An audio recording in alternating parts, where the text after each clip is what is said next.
सुप्रभात प्यारे बच्चों, कैसे हैं आप सभी। मैं आशा करती हूँ कि आप सभी अपने घरों में स्वस्थ और सुरक्षित होंगे। तो आप सभी का एक बार फिर से स्वागत है हिंदी की इस कक्षा में।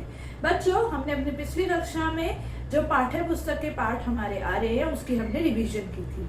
आज हम व्याकरण के पाठों की रिवीजन करेंगे, लेकिन उससे पहले कल मैंने आपको एग्जाम प्रोसेस बताया था, एक बार फिर से बता देती हूँ। हमारा जो सेमेस्टर फर्स्ट का एग्जाम है वो दो पार्ट्स में डिवाइड है। फर्स्ट है ऑब्जेक्टिव, सेकंड है सब्जेक्टिव। ऑब्जेक्टिव जिसमें एक क्वेश्चन के पार्ट्स दिए होंगे, 4 पार्ट्स, उसमें से आपको एक पार्ट सिलेक्ट करना है। और सब्जेक्टिव जिसमें आपने क्वेश्चंस के आंसर्स को लिखना है, जैसा कि आप स्कूल में करते थे। ऑब्जेक्टिव वाला जो पार्ट है हमारा वो 20 मार्क्स का है, और ऐसे ही सब्जेक्टिव वाला भी कितने का है, 20। तो 20 प्लस 20 कितने हो गए, 40। तो टोटल हमारा जो सेमेस्टर फर्स्ट का एग्जाम है वो कितने मार्क्स का है, 40।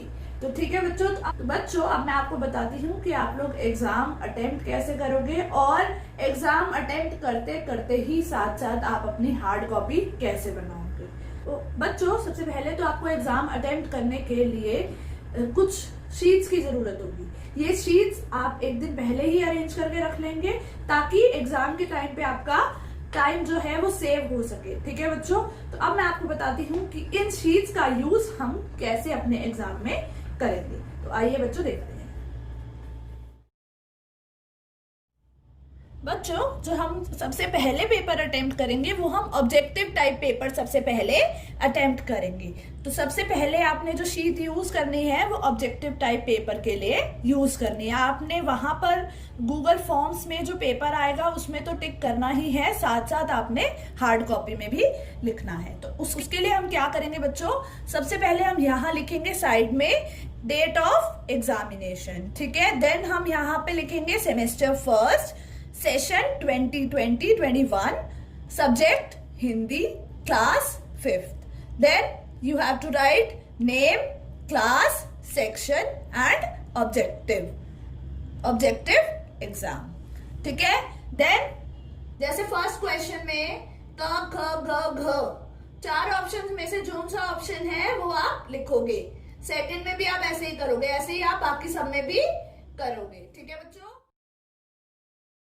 देन अब हम जो हमारी ऑब्जेक्टिव वाली शीट है जिसपे हमने ऑब्जेक्टिव वाले क्वेश्चन के आंसर्स लिखे हैं वो हम साइड में रख देंगे। नेक्स्ट अब हम आ जाएंगे सब्जेक्टिव पे। सब्जेक्टिव एग्जाम में भी एज इट इज जैसे हमने उसमें लिखा था, सबसे पहले हम लिखेंगे date of examination, then semester first, then session 2020-21, subject Hindi, class 5th। ठीक है, उसके बाद हम लिखेंगे नेम, क्लास, सेक्शन, और यहाँ लिखेंगे सब्जेक्टिव, और क्वेश्चन नंबर 1 लिख के क्वेश्चन नंबर 1 का जो भी आंसर होगा वो हम इसके सामने लिखेंगे। बच्चों, जो सब्जेक्टिव वाली शीट्स है जिसमें आपने सब्जेक्टिव वाले पेपर के आंसर्स लिखे हैं उसकी पिक्चर्स क्लिक करके आपको वहां पर पीडीएफ बनाकर अपलोड करना है। और ये जो दोनों शीट्स हैं, सब्जेक्टिव और ऑब्जेक्टिव, इन दोनों शीट्स को आपने सेफली अपने पास फोल्डर में रखना है। जैसे ही आपके एग्जाम्स खत्म होंगे आपको नोटिफिकेशन मिल गई होगी कि वो आपको हार्ड कॉपी स्कूल में सबमिट करानी है। ठीक है बच्चों, आज हम जो रिवीजन करेंगे वो रिवीजन हम व्याकरण के पाठों की करेंगे। कल हमने रिवीजन की थी किसकी, पाठ्य पुस्तक की, जिसमें हमने पार्ट 4 पक्षियों की सभा और पार्ट 5 राजीव की बहादुरी पढ़ा था। तो आज हम जो रिवीजन करेंगे पार्ट 4 शब्द की रचना, पार्ट 5 संज्ञा और पार्ट 17 अपठित गद्यांश। ये आपका व्याकरण का सिलेबस है। ठीक है बच्चों, तो चलिए करते हैं शुरुआत। पार्ट 4 शब्द की रचना। बच्चों, इस पाठ में हमने ये सीखा था कि नए शब्द किस तरह से बनाए जाते हैं। नया शब्द बनाने के लिए हम मूल शब्द में शब्दांश जोड़ते हैं। ऐसा करने पर मूल शब्द का अर्थ बदल जाता है। 2 प्रकार से मूल शब्द में शब्दांश जोड़े जाते हैं। शब्दों की रचना 2 आधार पर की जाती है। पहला है प्रत्यय और दूसरा है उपसर्ग। प्रत्यय, उपसर्ग। ठीक है, उपसर्ग मूल शब्द के आरंभ में जुड़ने वाले शब्दांश को उपसर्ग कहा जाता है।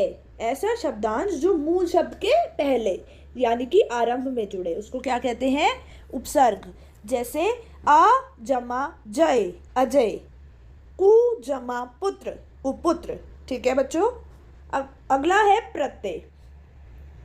शब्द के अंत में जुड़ने वाले शब्दांश को प्रत्यय कहा जाता है। प्रत्यय कहाँ लगता है? शब्द के अंत में। और उपसर्ग कहाँ लगता है? शब्द के पहले या आरंभ में। प्रत्यय दो प्रकार के होते हैं, कृत प्रत्यय और तदित प्रत्यय। ठीक है बच्चों।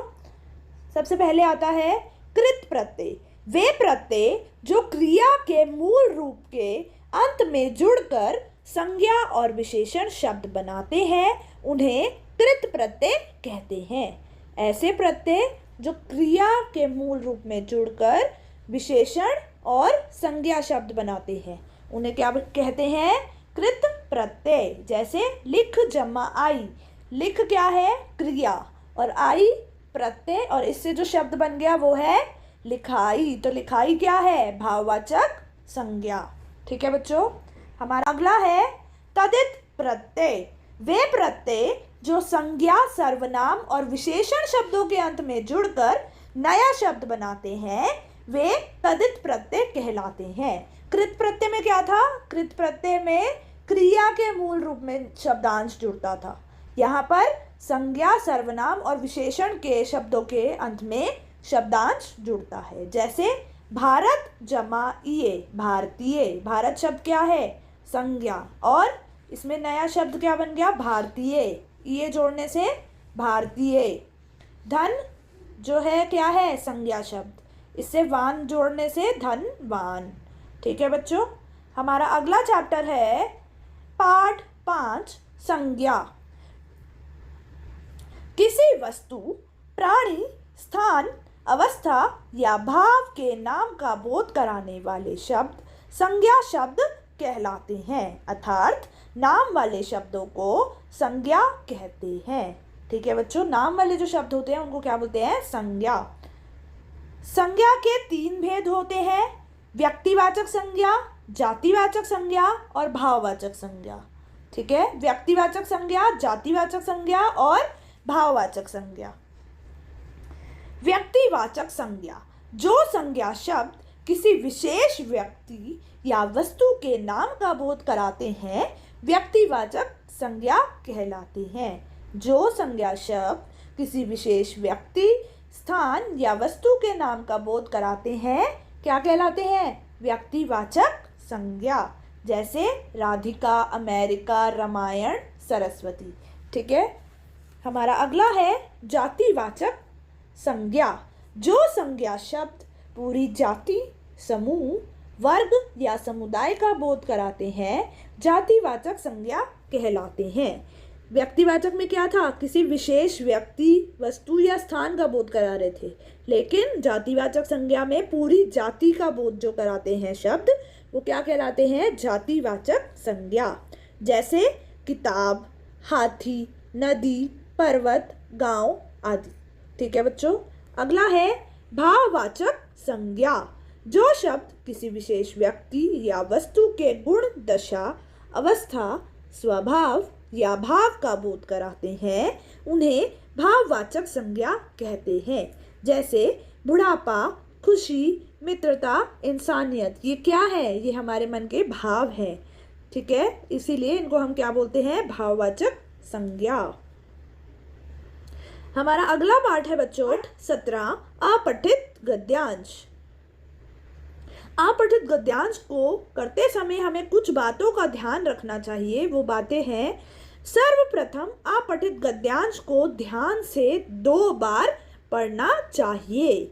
नेक्स्ट है प्रश्नों के उत्तर हमेशा गद्यांश में से ही होने चाहिए। ठीक है। जब एक से अधिक विकल्प एक जैसे हों तो उत्तर का चुनाव सोच समझकर करना चाहिए। अगला है जहाँ से प्रश्नों के उत्तर संभव हो ऐसे गद्यांश के भागों को रेखांकित करना चाहिए। ठीक है बच्चों। तो बच्चों मैं आशा करती हूँ कि ये चैप्टर्स आपको अच्छी तरीके से समझ आ गए होंगे। अब मैं आपको कुछ मुख्य पॉइंट्स, कुछ मेन पॉइंट्स बता देती हूँ जो व्याकरण में रिवीजन करने के लिए बहुत जरूरी है। सबसे पहले तो ये बात है कि आप जो भी व्याकरण का चैप्टर करोगे, जैसे आपने ये पढ़ा पाठ 4 शब्द की रचना, ये वाला चैप्टर किया, इसमें आपको ये वाला चैप्टर पूरा रीड करना है, पूरा अच्छी तरीके से समझना है, कुछ भी चीज इसमें से आपको छोड़नी नहीं है। ये नहीं कि आप बुक एक्सरसाइज लास्ट की कर लो और आपने चैप्टर अच्छी तरह से पढ़ा नहीं और समझा नहीं, ऐसा नहीं होना चाहिए। आप चैप्टर्स अच्छी तरीके से पढ़ोगे और समझोगे भी। उसके बाद चैप्टर के लास्ट में, जैसे ही चैप्टर खत्म हो जाएगा, लास्ट में ध्यान देने योग्य बातें लिखी गई हैं। इन बातों को आप बहुत अच्छी तरह से पढ़ोगे और समझोगे भी। ठीक है बच्चों, कुछ भी चैप्टर में से छूटना नहीं चाहिए। और साथ ही साथ आपकी जो बुक में बैक एक्सरसाइज दी गई है वो भी आप बहुत ही अच्छी तरीके से समझकर करोगे। तो आप क्या करोगे कि इसकी व्याकरण की बहुत अधिक प्रैक्टिस करोगे ताकि कोई भी मिस्टेक ना हो सके। ठीक है बच्चों, तो इसी के साथ हमारी आज की ये कक्षा यहीं समाप्त होती है। आप सभी को एग्जाम्स के लिए ऑल द बेस्ट। तो अब हम मिलेंगे अपनी अगली कक्षा में, तब तक के लिए मेरा नमस्ते।